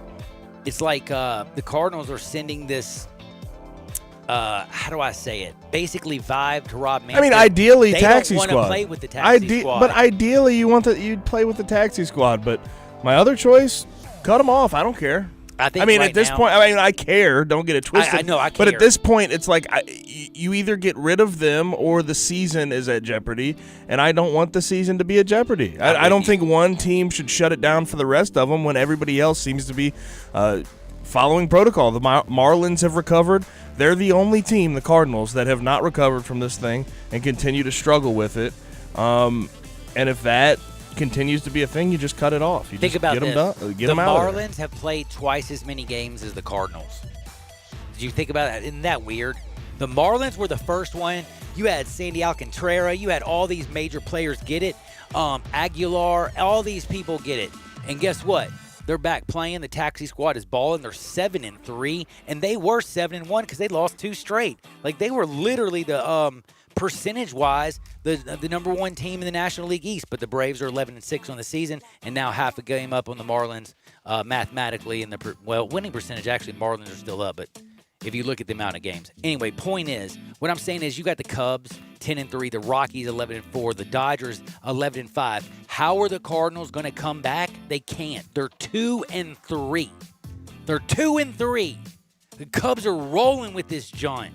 Sorry, Cardinals. As much as I love you, for the good of baseball, it's time to say goodbye. Speaking of saying goodbye, it's time to get rid of your house. 901-406-1101. That's 901-406-1101. Why you got to get rid of it? I don't know. If you're moving on up or if the bank's calling, it don't matter. If you're tired of renters, whatever the reason is, you can have your money in 5 days. That's right. Guaranteed to close in 5 days. Just pick up that pen. Write this down. 901-406-1101. That's 901-406-1101. You call my buddy Bill at I Buy Houses. Bing, bang, boom. Just sold your house. We'll be right back. Sports 56, 96.1, 87.7 FM. It's R&R on Sports. The word is out about R&R on Sports, where you've heard interviews from Ken Griffith Jr., Dr. J, Hank Aaron, and many, many more. R&R on Sports, Saturday mornings, 10 a.m., Sports 56, 87.7, and 96.1. Don't miss us. At Jason's Deli, you can stuff yourself full of great deli food that's healthy, fresh, and best of all, it's not expensive. Jason's Deli is all about choice. Whether you're looking for a gluten-free menu, vegetarian sandwiches, healthy kids' meals, or if you'd like to invent your sandwich via the build-your-own selections, Jason's Deli has you covered. And they only use fresh, wholesome ingredients. Choose from the club and specialty sandwiches, paninis, wraps, soups, salads, pastas, and much more. I love the cleanliness in the restaurant, the hospitality, and of course the cost. They have a huge salad bar and great soups, including Southwest chicken chili, fire roasted tortilla, organic vegetable, tomato basil, and many, many more. And if you're planning an event, their catering department is fantastic and can handle any size party. Go check out Jason's Deli's 4 locations. On Ridgeway in the Park Place Center, that's my favorite, on Germantown Parkway in Cordova, at Poplar and Highland, and on Goodman Road in Olive Branch. Let's go with Go-Go Squeeze. We're going, growing, standing tall, climbing, laughing, hide and seeking, giving our all. Our kids' days are filled with adventure, and Go-Go Squeeze is there for every run, jump, step of the way. Made from wholesome ingredients like 100% fruit and veggies, real yogurt, and no artificial anything. In Go Anywhere pouches, so our kids can keep going wherever their adventures take them. Go-Go Squeeze. You make the memories, we'll make the snacks. Find us in the applesauce aisle. Let's go. Finding the next job is a big job, and that part of what you do is a little tough right now. Because of that, Lowe's for Pros is here to help. Get $400 in leads on us with a free 1-year subscription from Home Advisor to connect to jobs that make sense for you. Sign up at lowesforpros.com/proloyalty to get started. Just one more reason why Lowe's is the new home for pros. Now let's get to work. Subscription and $400 lead credit subject to Home Advisor's approval and terms. Valid for new Home Advisor customers only. Lowe's loyalty required. More terms apply. Valid through 9/9 U.S. only. There's a new commissary in town in Collierville. Germantown Commissary is doubling. Yeah, they're still going to have the old Germantown Commissary by the tracks, but now there's a huge new Germantown Commissary in Collierville at Poplar and Houston Levy Road. It's huge, too. There's a drive-through. There's plenty of parking. No telephone pole to get in your way. A cool patio. It's right by the track, so the tradition continues. And this is a tradition that's been around forever. That commissary is famous for hickory-smoked, slow-cooked Memphis-style barbecue. They've got a private party room at the new one in Collierville. Self-catering still continues. Party packs for $5.95. Basically, the great ribs, the great pulled shoulder, the great deviled eggs. Everything is there in Collierville and Germantown now. So there is now a Germantown and Collierville style of barbecue. It's called Germantown Commissary. Now back to Johnny Radio's Happy Hour. Let's go! On Sports 56 and 87.7 FM. Here's your host, John Harden.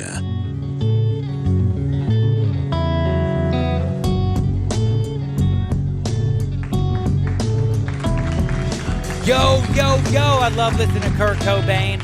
But I got to tell you, we got a little bit of news, and I got a caller. My man Marvin wants to come in, so I'm going to bring him, talk about I Buy Houses in just 1 second. But I want to remind you, if you're a baseball fan, and I'm being serious, if you are a baseball fan, tonight is one of the best nights. You got the Braves and Phillies, Sean Newcomb, Aaron Nola. You got the White Sox and Tigers with Dallas Keuchel and Michael Fulmer. You got Patrick Corman against Steven Matz in the Nationals Mets game. Ryan Yarbrough, he's pitching for Tampa Bay. You got Ryan Brashear, a young kid coming up. Robbie Ray and John Gray. I'm telling you, if you're a baseball fan, Sean Manaea, Julio Teheran, and the Athletics and Angels, tonight will be fun, so tune in. But for NBA fans, Thunder, Suns. Suns are up 65-64 at the half. Mavericks and Jazz, they're on the board now. You won't even believe this, but the Jazz are beating my man Luka's team 47-43, but it's very early. 6 minutes left in the second quarter. But before I have to say goodbye, my friend Marvin wanted to come on real quick. Marvin, how's life treating you, my friend? Hey, Johnny, how you doing? Man, I'm doing blessed. How about you? I am fine. I just want to say thank you so much for giving us Bill's number. Never thought I'd be able to use it, but we got a good deal on a house in Bartlett, and I called him up, and it wasn't an hour before he came to our house and actually bought our house, and we had to actually slow him down because we had to get our arrangements to move first, but everything was just smooth sailing, and he just did a wonderful job, and I would recommend him over anybody, and thank you so much for advertising him and giving everybody that number because he does a great job. Hey, Marvin, thank you for being such a class act, and I appreciate your call because you didn't have to do something like this, and I really appreciate you listening. And again, anybody I bring up, I use, I trust, and I love them. So thank you, Marvin. Have a blessed day, and I'm so glad things worked out. Thank you so much, Johnny. Bye-bye. Bye-bye. That's a good man right there. Didn't have to do that. Just did it because. Now, speaking of good men, we got my man T.J. Warren balling down there. We got, let's be real, Draymond Green getting fined $50K. Why would he get fined $50K for saying something stupid and then act like it's nothing? If $50,000 is really nothing to you, and by the way, is what he said stupid real quick? I think Devin Booker and the Suns, yeah, why would you leave the Suns right now? That's a good young team. Have they lost anything? I mean, they've played well in the bubble, but like I hate like in the NBA you get all these pieces and everybody's like, oh, they have great pieces, but they don't win. Like over a full season, they don't seem to win. Yeah, they're doing well in the bubble, but I think what Draymond says has a little bit of validity to it, a little bit. I can't predict the future, but just remember. Granted, did you ever think the Warriors were ever going to win a championship? I mean, they played really well, and Mark Jackson had them playing really well. They're a playoff team. Pretty well. But how many years was it before that the Warriors had ever won the championship? You see what I'm saying? Like a lot of people, you can say, oh, the Warriors, they came in. Look how bad the Knicks are. You know what I mean? I think the NBA, it's realistically about the players. If the players wanted to go to Phoenix and play, they'd go down to Phoenix. Nice weather, play golf all the time. You know what I'm saying? So I don't know. I think Draymond Green actually, I just think he talks off the cuff. Now, speaking of talking off the cuff, I talk off the cuff a lot. But Wolo and Stats, they're going to be prepped. They're going to be ready to rock. They're going to tell you everything about, I'm sure, Colin Morikawa and all the stuff that went on in the first major of the year. But I have to tell you before I go, because this is very important. Just like my man Marvin called in and praised my man Bill at I Buy Houses, I got to give praise to BrianElderRoofing.com. They took care of my parents' house. They've taken care of my friends. 901-867-0303. Commercial, residential. If it's roofing, that's the only number you call. This can be a very scary time. I can't imagine what you spent more money on your house, your business. These are the biggest investments of your life. And if you have a roofing issue, there's only one person to call, and that's my friends at BrianElderRoofing.com. Give them a call at 901-867-0303. Chris Price, Brian Elder, they teamed up. They made the best roofing company in the world. That's 901-867-0303. My time is up. Wolo and Stats are next. For Gabe, I'm John. Get out there and make the world a better place. I'll see y'all on the flip side. Peace!